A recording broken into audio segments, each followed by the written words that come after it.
Thank you guys. Today I'm going to install just two solar panels. Nothing much. Two solar panels with a 2.5 kilowatt hour lithium battery inside and also a 1.5 kVA inverter, hybrid inverter. And so I'm going to give you the step-by-step process from beginning to the end. So just follow me. First thing, these are the two panels. Each panel here is rated 595 watts from Jinko Solar. Now, when you bring out the panels, first thing you do is to measure the open circuit voltage and also the short circuit current. It's not really necessary for the short circuit current, but the circuit voltage is necessary for you to know that the panel is working first of all, so that you don't end up installing and you find out that one of them is faulty. So this is my meter. Just take it to voltage. It's on. Then take the terminals of the panel. Start negative to negative, the positive to positive. If you also don't want to follow polarity, it doesn't matter. Because the only difference is just get the magnitude of the value. You are good to go.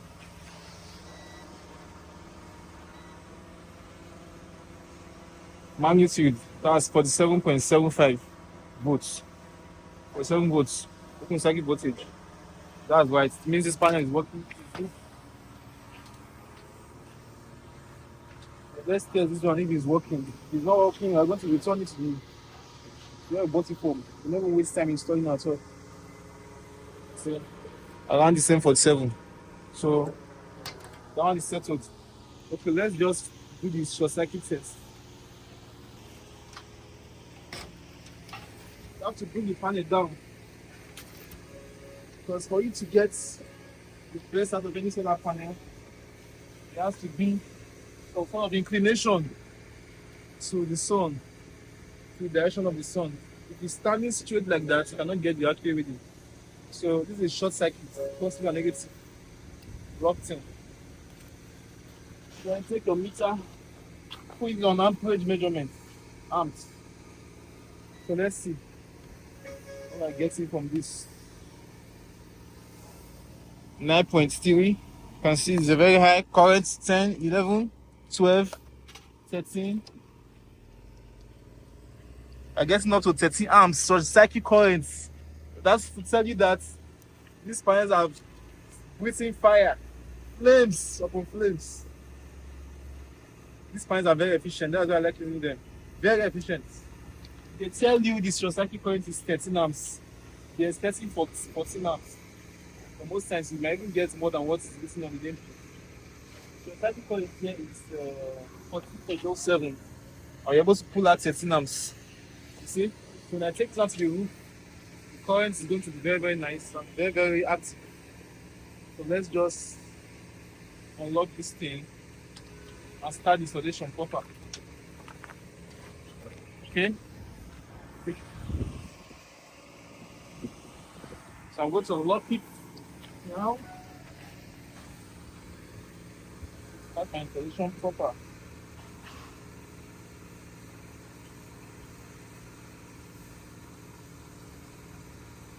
Okay.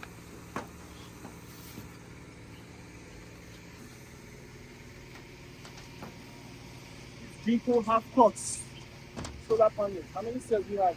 1, 2, 3, 4, 5, 6, 7, 8, 9, 10, 11, 12, 13, 14, 15, 16, 17, 18, 19, 24 times 2, 4, 5, 24 times 6. That's the whole lot. That's step 1. Then step 2. Your profiles. I like to cut my profiles like this. That for me to save material costs. Get it? So I'm going to be needing just 6. Let me show you how it's going to be. Up on the roof, I'll have one here, one here. So when these panels join together, I'll have one here, one here. Then also at the end, one here, one here. That's 6 altogether. I have 6 profiles. It's about the same length. Okay. You climb up with this. It's called a flash band. You can also use epoxy gum if you want to, but I like using flash band. It's more flexible for me and better. So you take it around your neck, take it up. This is my safety goggle. Just got this one, it's not expensive. You can also get one too. If you have helmet, you can put it on. But I don't like using helmets because sometimes it can make your head too heavy. You understand? I don't like using cap. I have sunscreen. Getting cooler to where the sun is coming from, so you need to protect your skin, you know. You're still young, you're not 18 years old. Yeah, what about your face, what about your skin? I have my nails. I'm going up there with nails, hammer, flash band, and this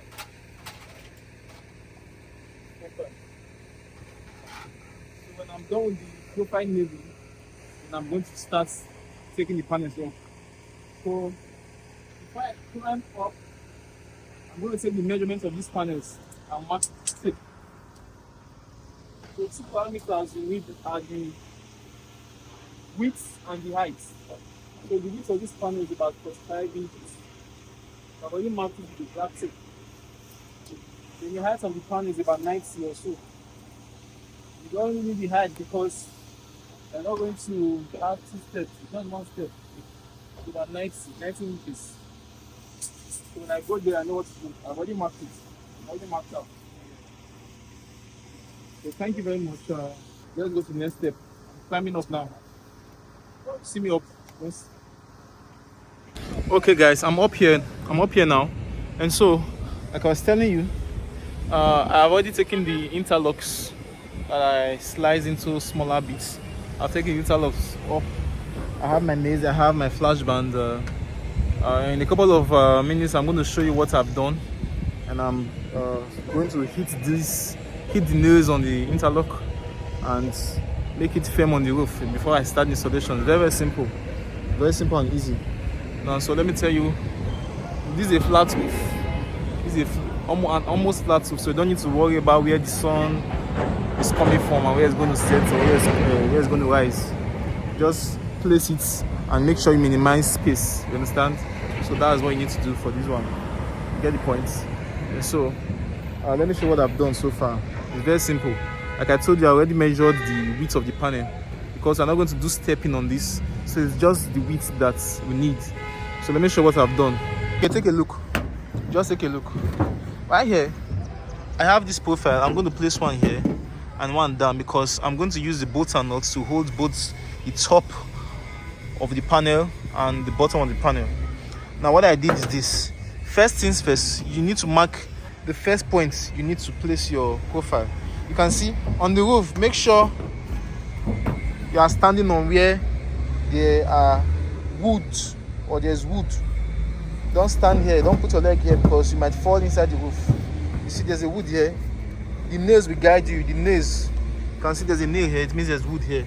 So to guide you to know where the wood is. Also you can just stretch and put your leg there. Don't put your leg here because you're going to fall off. Now, first thing, just take the flash band, open it and gum it on the first spot. The first spot, you don't need any measurement, just gum it. Now, because the interlock is long, I want it to span across these lengths.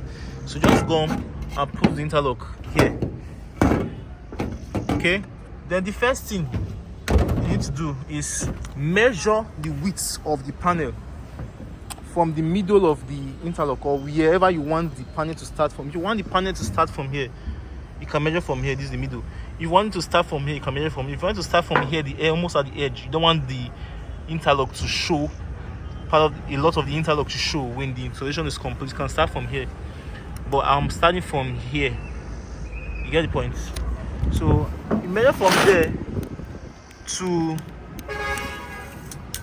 the other end, you get the exact spot where you should place your second interlock. Now you can see from there up to this point.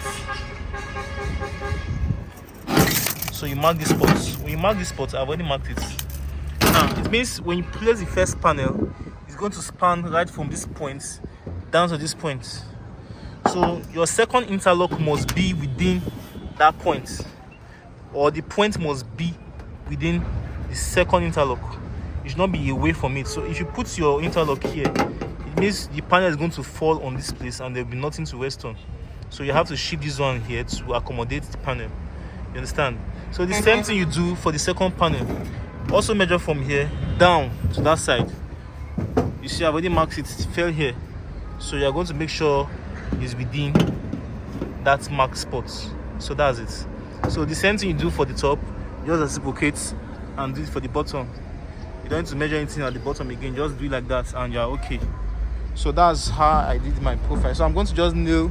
You can also use screw, but for now I like using nails because nails are stronger. So I'm just going to nail the interlocks on the flash bands and then we'll start the installation of the panels. I'm also going to show you what I've done when the time comes. Thank you. Okay, I'm done nailing the interlocks to the roof. See what I did? Put the nail on top, the interlock here, just nail it down and you're good to go. You see how firm it is? See, very firm. You can see how I did it. It's now time for me to bring the panels up on the roof and mount the panels. It's not going to take me more than 30 minutes. So after that, I'll take you inside where the inverter and the battery is going to be and try to also show you what I will do there and how to connect the inverter to the battery and to the entire house to power the loads that they have in this place. Thank you. Yeah, this is, we've been able to rest one panel on top the interlock. So let me take it to the edge so that you see what is going on exactly. Now this is the edge of the panel. Now based on our measurements, this is where the panel is supposed to start from. When you check that end, you are going to see the mark spots on the roof.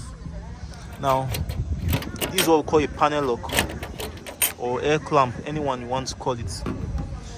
So it's always at the edge of the panel, the four corners. So all you need to do is just to lock it down like this. Lock it down. There are times you have to use your plier to also narrow down this interlock so that it will hold it tighter. Then when you do that, when it's hand tight already, then you can use your spanner to fasten it better. Use your spanner to fasten it better. So let's do this one first so that we can tighten both of them at the same time. See, the same thing. When it's hand tight, use your spanner. It's a 13 spanner. Use your spanner to do the complete job. Very simple. Very simple. Now, sometimes when you use your spanner, you discover that the bolt is moving along with the nuts. At that point, what you need to do is to use a plier to hold the top. Hold the top with a plier, then fasten it. You get? So I'm going to do that off camera because I cannot do it and also demonstrate. You get? So okay. So this is what you should do in that situation. When it is very tight, they do the same thing for this side. I'm going to do that off camera as well. So this is how to tighten the panel onto an interlock or a panel wheel. Okay, so it's tight now. This is the end of the panel that's going to go into the inverter. You get? So this is negative end. Now let's go over to the middle of the panel. Second panel is going to start from here and to end there. Then we tighten it there as well. So at the middle we are going to use this one, the normal bolts, nut and washer. But at the end or the edge we are going to use the both nut, washer and the panel lock. So that's it. I see the spot I marked. I don't know if you can see it. It's there. So thank you. I'm going to put the other panel now, then I will round off this installation. That will be it for the panel installation. Thank you very much. Okay, see, the second panel has been placed on the roof. So I'm just going to screw it down and use my spanner to tighten it. So that will be it. Then I'll connect the wire, cable, 6mm cable from here down to where the inverter is. So let me show you. Okay, so what you do, just go there, take it down. Already have connected the positive and negative together. That's the series connection. I've done it inside. So just lock this one. Lock. And also lock that one.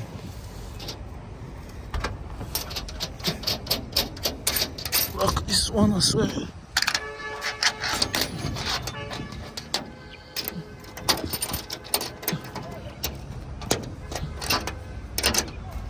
Okay. Alright.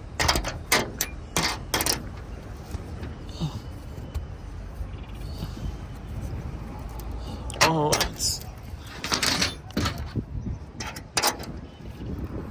Okay. That's all for 2 panels installation. If you have 3 panels, the same thing. Arrange the profiles and keep adding the panels. If you have 10, 20, the same thing. Just know your measurements, then map out the space you have and make sure it's well maximized. That's all you need to do. Nothing more, nothing less. So thank you very much. So what I'm going to do right now, that's positive and that's negative over there. So I'm going to connect them to the 6mm cable and take it down to where the inverter is. Then if I have the time, I'll still show you what is going on right there. Thank you very much. Please subscribe to my channel if you have not already done so. Thank you. Please like the video and share, please. Okay, so I've been working on this stuff inside. First of all, what you do, mount your trunk pipe. Just map out how you're going to route the cables along the inverter, the breaker box, and also the changeover.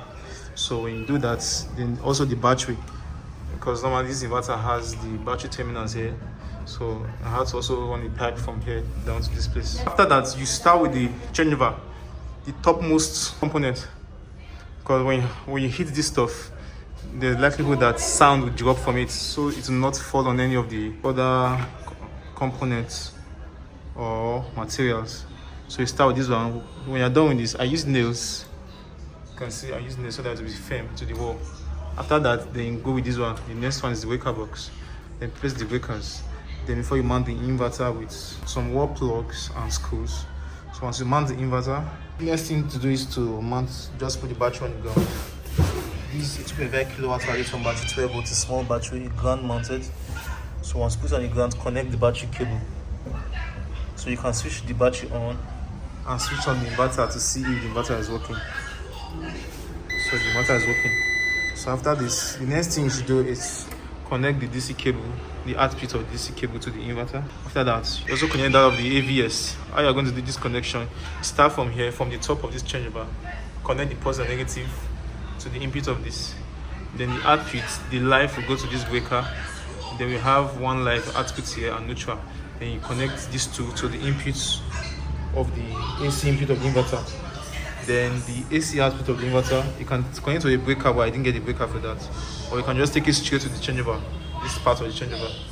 Understand? So when you do that, connect this one to the input of the DB. You remove the wires, existing wires, you take it and loop it here. So when you do that, that's the end of the installation. Everything is done, complete. Then before you drag the wire for solar panel cable and connect it here to the input of the DC breaker. So when you do that, everything is complete. Because I have to work fast and leave this place, it's already late. I cannot do a full step-by-step installation, but if I have time, I can also do some videos in between to show you what I'm up to at that moment. So but now I think that's all you need to know. If you have any questions, write it in the comment section. I will respond to your questions. So thank you very much. Alright, so this is the complete installation of the 1.5 kVA solar hybrid inverter and the 2.5 kilowatt hour lithium battery. Both the inverter and the battery are rated 12 volts. The 12 volt system. Life profile battery. So let me show you how I routed the cable from the panels to the PV input of the inverter. You can see I had to pass the cable through the window. I used a saw to cut some part of the window out to allow the cable to pass through it easily. But then the window refused to lock because, as you can see, there's a coaxial cable that was previously installed just like that. I will have to leave that for them to fix. They'll figure out a way to do that later. Then the cable goes straight to the breaker inside this box. You can see the nice switch indicating, with lights indicating the input from the NEPA/gen side and the solar side. Right now we're using a generator to power the inverter. We have 227, 229. The voltage is not stable, even the frequency is not stable, and it's just on bypass mode. It's not charging the batteries through the inverter right now. It's just supplying loads to the apartments directly from the generator. These are the specifications of the hybrid inverter. It has a maximum PV voltage of 500 volts and maximum wattage of 2000 watts. You have to look for a way to block those holes on the trunk pipe using the packaging foam to prevent insects from entering and destroying the cables inside. So I think that's what you need to do. That's what you need to know for now. Thank you very much for following me, for watching this video. Please like, share, and subscribe.